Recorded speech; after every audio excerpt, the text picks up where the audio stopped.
The sale or privatization of ECG has been refused by the courts of the land. Let me say good morning to your cherished listeners. Yes, yesterday we were in court and we were seeking an injunction to prevent the government of Ghana and NIDA from proceeding with the processes of leading the company to the concession, so that the issues we are raising about the labor issues we are raising could be determined by court. But the court says no, we should rather go straight to the substantive case that we have before the court and allow the government to still continue because the damages will be too much if they stop them. That is what the court told us. I see.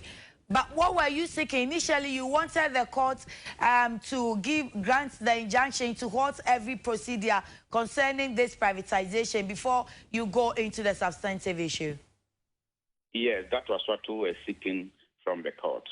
Okay, so then we will understand that it's not that your substantive case has entirely been thrown out, but it's the granting of the injunction that was not given. That is true. It is only the injunction that was refused. But the substantive case, we are now to start with that one.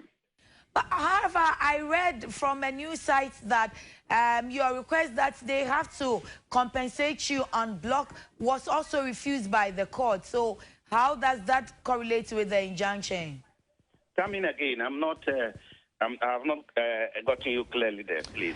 Now I was asking that I read from a news site that your request that the court should kind of ask the government to compensate you en bloc, meaning that all of these ECG workers, per the Labor Act as you cited, that you should be compensated en bloc if there's going to be a redundancy. The court refused to grant you that request. Now I'm asking, what's the relationship between that and the injunction? Oh, there are two different issues. We are asking the government that per the labor law, when any company is reorganizing or any employee whose legal relationship with his employer is breaking or is cut, you are supposed to pay them a sovereign benefit. Yeah. And that is what we were asking the government to do. And that is what we also want the court to interpret that law for us. But has the court interpreted that yet? Because from what I read, it was as if that was also not granted. So I really want to understand that one with my viewers. That was that request granted? Because if the substantive issue has not been dealt with, how then was that granted? That is a substantive case, and that is what we are now going to proceed ahead. Oh, okay. So that one is still pending? Yes, it's still pending. When are you due in court again? Oh, we are waiting on our lawyers. I see. But the lawyers did not tell you. Yesterday, were you not in court? Did the lawyers not brief you that either the case was adjourned or now you're going to prepare and then go back again? Yeah, the judge told us that yes, he was not granting us the injunction, but he wants us to move quickly into the substantive case. So we believe after the court proceedings yesterday, we went back to our offices and left our lawyers in the court. So from today onwards, we'll hear from them. Oh, okay. All right, Mr. Nyaba, we thank you so much for this morning. Thank you for having me. I'm very grateful. For Nyaba Richard, Deputy General Secretary, Emma Pool, Public Utility Workers Union. Or Master Momo court to say, Mema Ghana buying fa aye ECG Juman Emma and Crankre, said the Shani City no. And yes, Pona Casa and a court a year since China, what boy go name asem no omo court no omo say aban gusua warrior and crata sem sa and iswadi na and but I say or pese or man Crankre do won say ebe she ECG Jumanim no aban gusua warrior and shishane and crata sem think ebeya court on cancha aban sa ban try answer.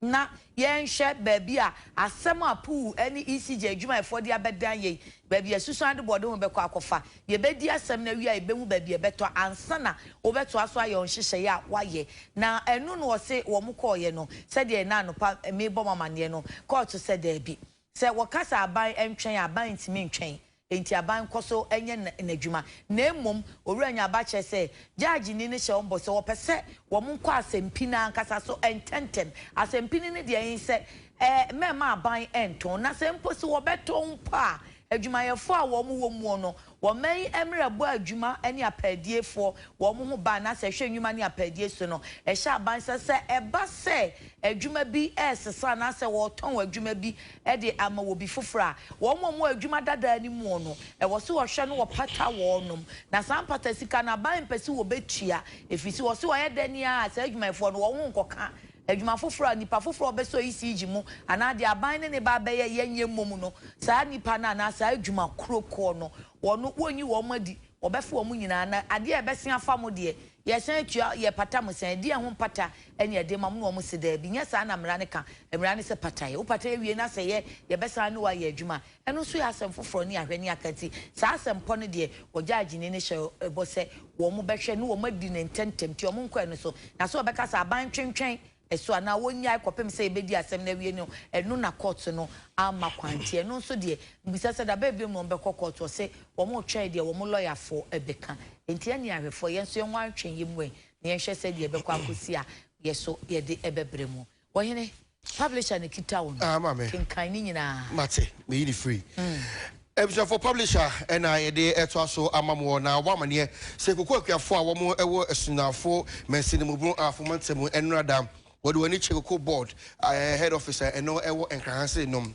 na wabra mo eba no na DC a wo emposem wo ura ya osei esuka wo mo ehu bi na o maso mo de ba yina etiawa de mo che nyina eni se adwuma mo ye nya adwumawa ewo esunafo mensini mu ho dokoko pa ti heso ni ade na so bu wiye na so mo de koko ne eba ekwa poni pe ni brade yankopon na wo hwese de koko a efiri potem mo eba na se de o makwan si aya o mbu so mo se ade na mo ma akuafo ye breseto bi kura na asekuafo kura no ye hu hia na so ye koko yi ne kura o man ya de o man ekuanim na ye dokoko sei na ekwan keke aye di ya hyen be fa so e di koko no e di abrebo krokese mu na mo de aye adwuma na mutimi nye saa ekwan we emfa maya na akuafo ye say inda so kra no ene say eto mo srempani fo say o ma bre o ma che de biya ye kan wasem ye be ya ma o mu aban bia ba ye say ye twafo mo ho ada sunafofo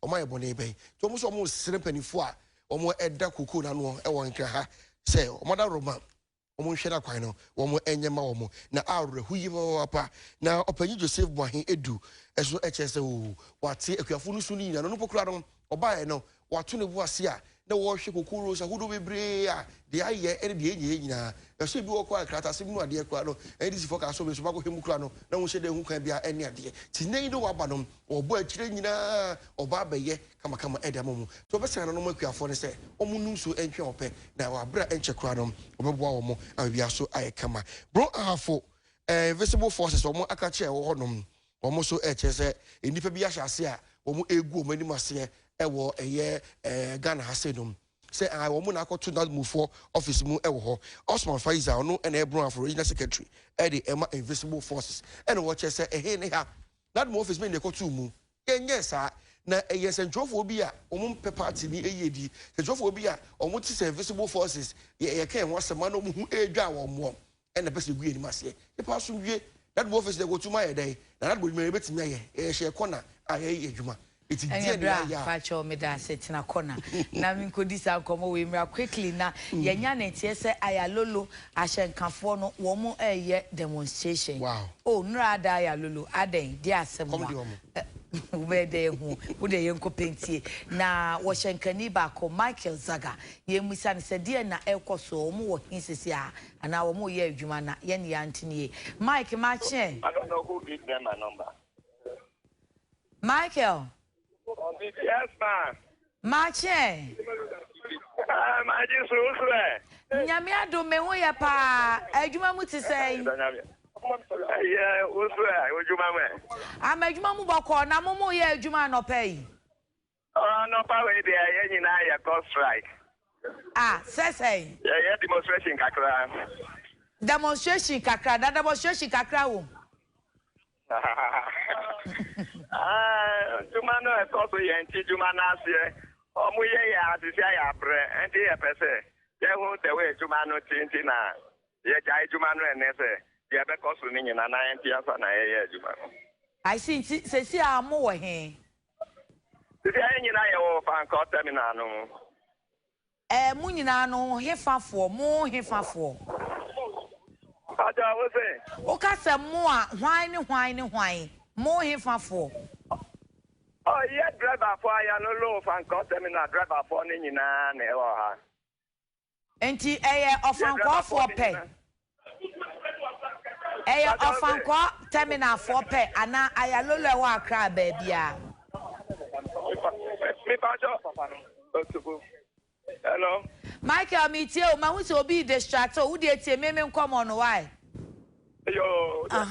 Na mi bisa o se wo se mo ayalolo driver for a mo ofanko terminal no mo nyina mo wo mo terminal ho ofanko.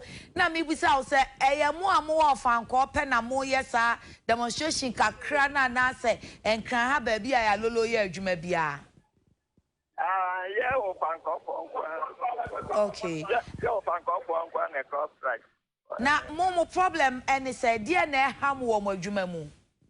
Oh, at the end of the day, you man who are employed 2015. Now you're got training after training, almost a year to for some time. Okay. Hello, Michael. Now, because I think I almost I see.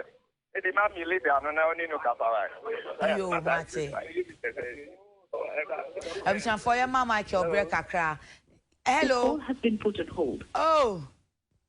Mon sheshe nipa kro no my Michael onu ankasa obi distracting nti onu ahu se na attention no said o pese onyama ye no onya ne sa nti o se ne leader ankasa na Michael ne kasa oyo shenkani o kan ya lolo buses ne bi na no pese sia ne nya ne nti yese wo mo ye demonstration say anaso wo mo strike say wo mo nkwa adwuma nti set strike we said demonstration say kwabena strike ne de na che say wo nya adwuma demonstration so de wo ye kira ka ho nti na say maybe on a TV month, which is a school feeding, said the no music of any new say, on Baba Yachin, we know a special or Yache, and yet ordinary ones say, would be it will a quarter at the demonstration. You be see that.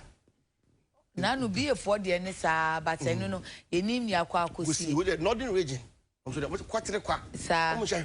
Namdi me see a sempen for say omudu omuko munko tuane yenya I bet enu ye be yi ani ana ye be hwe and ompa oma ye djuma grassroots for abre e say ba 30% 10% quota de ben de be enti ama se ofo ni nya djuma di bi ye e kom di omo ti kwatere kwa demonstration ayenim de enti monhwe me say ye benya Michael leader na yenya ne leader na fe ye bisa say wo mo so mo de no e demonstration no mo de hia strike demonstration ya me yes say strike no way no bi a o se boko adwuma mu boko o so ye strike if you yanka banka bagunsa wanka boko o se demonstration kakra bi do mo ye o u bisa de say the what say na o se boko o so na o so sa o se adwuma mu ye the fear yanka banka bagunsa I share the banka bagunsa ko na o de say ka mo yanka ko bagunsa Ebia kwabere bi so anya onu atwi no se market ankasa no o be kakra ti no he o so de command leader. Oh, but the first time I look for a you. Okay, FM. I don't know about that. By more demonstrations. Yeah, we say about that. By actually, last year turn why you do. But once oh kwabena e ba enche na ache kra move fie mi na fe o madwuma mu akatu ansem ni adwuma ho akade ansem na aye bibie wo ho. Na no say mo say Michael adwuma kasa because okay FM na kasa. I'm a rich chasing bibiri but I'm going to the common leader. I'm a line ya drop. Yenya nua be Maria Fe. Na Ejeria Fe no ye ayalolo for driver phone ni na wo mu kan di phone. Wo betimi ache mu pa. Ejeria Fe ma che. Ya na we ma. Na boko de. Nyame adomo na mo so we. Anyame adom ye ho ye. Oyene ya tesesesi a no. Mo se mo ye mo cause strike. Mo so mo ye demonstration. Mo dwuma mu se e de na ekoso mo ye dey anope wo ofanko ayalolo terminal. Yo, him, say, what's a ya? Yes, yeah, sit down strike and get demonstration. Okay. So far, Obia Niva, or ye, Basa, so be the number, but no, you know, yet. Okay. It's a yet demonstration per se. Makwa Juma Batanaya, Lolo Basin too. Patch your sanity. Oh, Ranada, Lolo Bank of any judge, woman say, I said training, you know, baby, I just a bus stop a contempt. Ti ama sama for per bus any of our corner, warmer background, Munya Jumane. Aden. In fact, no clue when he say. Say for some time now, no. I quite said, mentally woo. Na kakra, sebi you, Bible pose, Ujumani, Akatia, Efataro, Bra, why you Juma upon. And so no, we know, I quite say, mentally woo. Na afi sɛdeɛ akatua no bɛba no na akɔyɛ boakye bidin wobɛtwɛn a but ɛno nso sampo no sɛ ɛyɛ na bi obi aka kyerɛ ɛbɛka kyerɛ sɛ ebia sika na ɛnyɛ ready ebia ɔkyena anaa nade kyinyɛ mpo a ɛno no ɛta so but we deɛ for instance January half pay ɛda so wɔ mu arrears September half pay wɔ mu arrears ɛna sisi yɛn nɛ nso memfa ne sɛ October ɛwi September pay for instance until October 19th, and once Ubewana phone when you're late, so back and half pay at them. From 19th up to now, nothing had. So, the Abadasa, Yakakra, Ufa, sending a union September, school in ABP school. Young Falabeco school. I said, oh, yeah, you want to make a name, which means for our bank school. The Uni said, I can also obey me at Yapapia. So, okay. As we speak, they said, and any 3 days in any kind of video on phone, but over your message also. You're sending a message free in the bus school. One for school fees in my Pamana Befi, one for feeding fee, buy a Mabana Befi. I mean, sir, what it with me now? Bass, yeah, you could a bass, a boarding. That's a way in your sound mind, I'm fine, Juma. Meaning, say, a beboa passengers, any old driver, no, any of my munina because I owe my idea. And you know, yeah, say, Sabi, blue baby. Yes, one can say what you are you one. Said you, any penny be or how we are not enter and Tawabia. Kakra, ye can, ye say, yen Sabeka, yen to your fashion, and one TTA. A Jerry affair, Mufiti, I say, yeah, oh, Mamma, you who say, eh, Bia, Bosumi Wunas and yet a for now, say, first, Koran and Sabeka Bia. Eh, Bia, Bosumi Wua, eh, Bia 10th, Moje and Muscabeba, and now 15th Muscabeba. At least, the baby Kuran, I would do 9 years, I will compete. I don't want to say. Yeah, me quite maybe a 10th minya and a 15th minya, but with there is nothing like that. Into yes, I'm not okay. Jerry, I feel Mufiti, you may see a best and Nasa Bosumi saying. Oh, everyone shall see December. But I don't know, I'm going to be piloting a. Okay. And see, I feel more any. Yet you have a table so and I say, yeah, the fat bank. Oh, sometime not a table, but. After some time from somewhere June, everybody now a cock bank. Na bank na echo no say every ben na ya echo say bia omutua mo bosome na no pepepe ana omutua mo na watwemienu na watwemienu ana omutua mo na watwemiensa wo mo ne mo kan ne say and na believe kan say for instance as we speak now January there is arrears of half pay. Okay. September there is arrears of half pay. See October the next we don't know our fate. January. Yeah. Na eka mu no mutua mu February no enu o mantua. David. Ena ehemu ana nso o matua February atua March saa. Ade ba ya. I see. Na mo sit down strike anya bia eko se mako modikai akobisa de wodi musika kwa accountant na se manager se yewura na adan na nhihye ni ti say ansa na mo ye sit down strike. I don't know if can say. For now, even September, the Americans and 19th October, in your half. If we want to grab an Obiani and can hold his Abia, scan in the hot, and I be in the air, and I dentina Amanabasa, and Tino, a Basana, yeah, what Jimmy say. A Cobanu say, dear, and he be baby beside and I am so yachero. Yeah, can. And Untina Yen did be a yachro. And your mammy, you know me, and some baby, a good paso. A man, yeah, I need to be here. ama no na ayasomdwie isan se mpanin ka se bi se so bi de o ka o mu na je o de ma wo sere je o de ma na mo we kira asem ye na obi any problem de mo ya asem ye tiatia se de ma di ka bo so wa kire we enti sa se down strike we kwa pembre ben o se so far am say afi na dia chin ye usually ye start ejuma 5 e kwa kusie nyomre bi abe 10 and 10 plus nti no afi na dia chin mi gidi ye say said the Ghana, you say most offices from 7, 8, and almost Benjuma. Up to that time, yeah, a better penny dinka, and I say, Yabina Assembia, at the top, Yakuma Subia. Okay. Eja, yeah, that's a pa. And so it does. I wish I for foster we are fair and our year I lolo drivers, you know, or more candy for was say and yet demo kwabna